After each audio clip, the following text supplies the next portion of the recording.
নমস্কার বন্ধুরা, কেমন আছেন আপনারা? আশা করি সবাই ভালো আছেন, সুস্থ আছেন। জয়ের রান্নাবান্নাতে আপনাদের সবাইকে স্বাগত। সবাইকে জানাই শুভ বিজয়া প্রীতি শুভেচ্ছা আর অভিনন্দন। আশা করি সবার পুজো খুব ভালো কেটেছে। আজ আমি আপনাদেরকে খুবই সহজ একটা জলখাবার তৈরি করে দেখাবো। খুব কম উপকরণ দিয়েই আপনারা এই রেসিপিটা করে খেতে পারবেন। যে কোনো ছুটির দিনে সকালে জলখাবারে বা বাচ্চাদের টিফিন বলুন বা অফিসে লাঞ্চ বা রাতের ডিনারে অনায়াসে কিন্তু এই রেসিপিটা আপনারা করে নিতে পারেন। খুব চটজলদি হয়ে যায়, আর খেতে কিন্তু বন্ধুরা অসম্ভব সুন্দর হয় আর খুব হেলদি একটা রেসিপি। যারা ডায়েট করেন তারাও কিন্তু এই রেসিপিটা করে খেতে পারে। তাহলে চলুন শুরু করি আজকের আমার এই রেসিপি। পুরো ভিডিও দেখার জন্য আপনাদের কাছে অনুরোধ রইল স্কিপ না করে। আর আজকের রেসিপি আপনাদের ভালো লাগলে তো অবশ্যই লাইক করে দেবেন, আর আমার চ্যানেলে প্রথমবার আসলে অবশ্যই চ্যানেলটি সাবস্ক্রাইব করে রাখবেন। তাহলে আমি যখনই নতুন কোনো ভিডিও নিয়ে আসবো তার সবার আগে আপনাদের কাছে এসে পৌঁছায়। তো দেখুন, প্রথমেই আমি একটা মিডিয়াম সাইজে বাঁধাকপিকে একটু জিরি করে বুনিয়ে নিয়েছি, আর দুটো মিডিয়াম সাইজ গাজর জিরি করে বুনিয়ে নিয়েছি। এই দুটো সবজি আমি দিচ্ছি। আপনারা চাইলে অন্যরকম আরও সবজিও ইউজ করতে পারেন, আর আমি যেহেতু নিরামিষ করছি তাই জন্য গাজর আর বাঁধাকপি দিচ্ছি। আপনারা যদি পেঁয়াজ খান সেক্ষেত্রে পেঁয়াজগুলোকে এরকম করে জিরি করে বুনিয়ে নিতে পারেন। তাহলে চলুন এরপর বাকি রান্নাটা করি।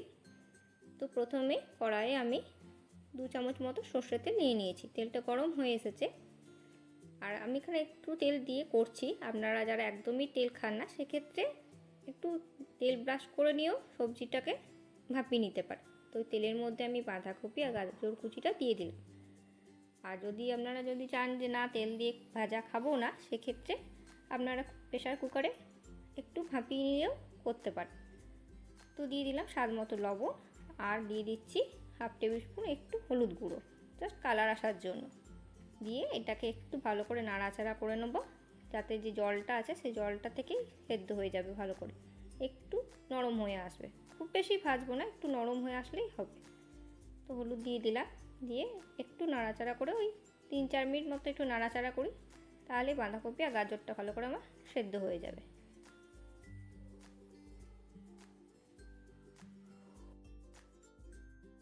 তো দেখুন 3-4 মিনিট রান্না করার পর কিন্তু অনেকটাই বাঁধাকপিটা ভেজে গেছে, গাজরটাও কিন্তু নরম হয়ে এসেছে। এরপর সবশেষে আমি একটু লঙ্কা কুচি দিয়ে দিলাম। আপনাদের বাড়িতে যদি ঝাল না খান বা বাচ্চা থাকে, বাচ্চাদের ক্ষেত্রে কিন্তু লঙ্কাটা অ্যাভয়েড করতে পারেন। আমি একটু ঝাল হওয়ার জন্য দিলাম। সব শেষে কিন্তু লঙ্কা কুচিটা উপর থেকে একটু দিয়ে দিলাম, ব্যাস। আর এটাতে কিন্তু আমি কোনো মশলা দিইনি, দেখুন জাস্ট একটু নেড়ে নিলাম তেলে। তো আপনারা চাইলে একটু ভাপিও নিতে পারেন। ব্যাস, এটা একটু ঠান্ডা হয়ে যায় ততক্ষণে বাকি রান্নাটা চটপট করে নিই। চলুন এবার দেখুন, একটা বড় বাটিতে আমি 300 গ্রাম মতো আটা নিয়ে নিয়েছি। ময়দার থেকে আটা একটু হেলদি, আপনারা চাইলে আটা ময়দা দু রকমই নিতে পারেন, হাফ করে। তো আমি আটা দিয়ে পুরো রেসিপিটা করব। তো দিয়ে দিলাম 1/2 টেবিল স্পুন লবণ, 1 চামচ দিলাম সাদা তেল রিফাইন অয়েল, আর 1/2 টেবিল স্পুন দিচ্ছি জোয়ান। তো এই সব কিছু ভালো করে আমি মাখিয়ে নিয়ে আর পুরো আটাটা কিন্তু আমি মাখবো। 1 কাপ দুধটা একটু হালকা গরম করে নিয়েছি, সেই 1 কাপ দুধ আর 1 কাপ জল, এই দুটো মিশ্রণ করে এই আটাটার মধ্যে দিয়ে মাখবো। আর দুধ দিয়ে মাখলে দেখবেন আটাটা মাখা একটু নরম হবে। আপনারা যদি বাড়িতে রুটি করেন সেক্ষেত্রেও দেখবেন একটু গরম দুধ করে নিয়ে আটাটা মাখবেন, দেখবেন খুবই নরম হবে, একদম তুলতুলে হয় রুটি। দিয়ে এই দেখুন চামচের সাহায্যে অল্প অল্প করে দিয়ে আমি পুরো আটাটা মাখবো। দিয়ে আমি 300 গ্রামের মধ্যে এখানে 1 কাপ দুধ আর 1 কাপ জল দিয়ে মেখেছি। তো দেখুন দেখিয়ে দিচ্ছি কত নরম হয়েছে, খুব কিন্তু শক্ত হয়নি, নরম করে আটাটা মাখা হয়েছে। এইভাবে থেসে দিয়ে ভালো করে থেসে মেখে এই আটাটা আমি ভালো করে মাখা হয়ে গেল 15 মিনিট মতো একটু রেস্টে রাখবো। আর চাইলে উপর থেকে একটু তেল ব্রাশ করতে পারেন আপনারা, আমি কিন্তু করিনি যেহেতু এটা হেলদি হচ্ছে। আটাটা 15 মিনিট রেস্টে থাক, ততক্ষণে দেখুন যে ভাজা গাজর আর বাঁধাকপিটা একটা প্লেটের মধ্যে নিয়ে নিয়েছি, নিয়ে ঠান্ডা হয়ে গেছে। এরপরে ওটার মধ্যে দিয়ে দিচ্ছি 1/2 টেবিল স্পুন দিলাম আমি চাট মশলা, আর 1 টেবিল স্পুন দিলাম ঘরে তৈরি ভাজা মশলা, জাস্ট একটু টেস্টি আনার জন্য, একটু চটপটা ভাব আসবে, টেস্টি হবে, খেতে ভালো লাগে, তাই জন্য এগুলো দিলাম। আপনারা চাইলে অ্যাভয়েড করতেও পারেন। দিয়ে সব মশলাটা ভালো করে এটার সাথে মাখিয়ে নিলাম। তো ততক্ষণ ওটা 15 মিনিট ময়দাটা রেস্টে থাকুক, এটা পুরটা আমার রেডি হয়ে রইল।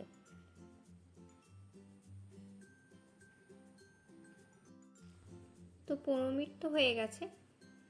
তো আটার থেকে লেচি কেটে গোল গোল করে পাকিয়ে নিয়েছি। একটু বড় সাইজেরই গোলগুলো পাকাতে হবে। তো এটা বেলনার সাহায্যে এবার চলুন চটপট করে বেলে নিই। বেলে নিই এর ভেতরেই কিন্তু যে গাজর আর বাঁধাকপির পুরটা তৈরি করেছি সেটা এর মধ্যে দেব। তো স্টাফিং হিসাবে ওটা ব্যবহার করছি বলতে পারে। তো একটু বড় করে কিন্তু বেলবো, আর এরকম যদি লেগে যায় সেক্ষেত্রে একটু আটা দিয়ে আপনারা বেলে নিতে পারবেন। তো দেখুন বড় করে আমার কিন্তু বেলা হয়ে গেছে। এরপর চামচের সাহায্যে ওই বাঁধাকপি আর গাজরের যে পুরটা তৈরি করেছিলাম সেটা এর মধ্যে দিয়ে দেবো। যতটা পরিমাণ লাগবে সেই বুঝে আপনারা দেবেন, যাতে পুরোটা ভরাট হয়ে যায়। আর চারপাশটা একটু খালি রাখবেন, মাঝখানটা একটু ভালো করে ভরবেন। এটা একটু মুড়তে হবে, তো দেখবেন সেই বুঝে কিন্তু ভরবেন। তো দিয়ে দিলাম আমি পুরোটা, আমার ভালোভাবে দেওয়া হয়ে গেল। এরপর চলুন মোড়াটা আপনাদেরকে দেখিয়ে দিই। খুবই সহজ। এই দেখুন রোল মতো রোল করে করে করে করে এরকম করে আস্তে আস্তে দেখবেন যেন মশলাগুলো বাইরে বেরিয়ে না যায়। আস্তে আস্তে রোল করে নেবেন, এরকমভাবে রোল করে নিয়ে ওখানটা একটু চেপে দেবেন, আটা তো লেগে যাবে। দিয়ে চারপাশ ওই দিকে দুটো মুখটা একটু মুড়ে দেবেন, চিপে দেবেন, তাহলে মোড়া হয়ে যাবে, তাহলে বেরিয়ে যাবে না। দিয়ে একদম এরকম যেমন লাচ্ছা পরোটা যেমন মানুষে বানায় গোলটা করে, এরকম জাস্ট এরকম গোল করে নেবেন ব্যাস। দিয়ে এটাকে একটু হাত দিয়ে চেপে দেবেন, চেপে চেপে এটাকে আপনারা বেলে নিতেও পারেন। চলুন বেলাটা দেখিয়ে দিই। তো ভালো করে একটু চেপে দিয়ে তারপর দেখুন অনেকটাই কিন্তু আমার বেলা হয়ে গেছে। গোল করে বেলে নিয়েছি। খুব আস্তে আস্তে বেলবেন, চিপে চিপে কিন্তু বেলবেন না, একটু আলগা হাতেই বেলবেন। চিপে বেললে কিন্তু মশলাগুলো বেরিয়ে যাবার ভয় থাকবে। হালকা করে আস্তে আস্তে এরকম বেলনার সাহায্যে একটু গোল করে নেবেন ব্যাস। দেখুন কত সুন্দর গোল হয়ে গেছে আমার রেডি।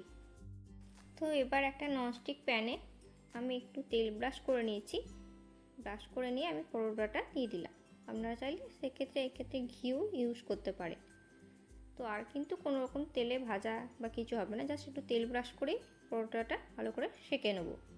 তো ওই পিঠটা ভালো করে শেকা হয়ে গেছে, নিয়ে এই পিঠটা উল্টিয়ে দিলাম। এইভাবে সেঁকতে সেঁকতেই যতটা কালার আসবে ততটা ক্ষেত্রেই পরোটাটা হবে। এটাকে আপনারা মশলা পরোটাও বলতে পারেন, পুর ভরা পরোটা নামও দিতে পারেন, সেটা আপনাদের ব্যাপার, যা ইচ্ছা।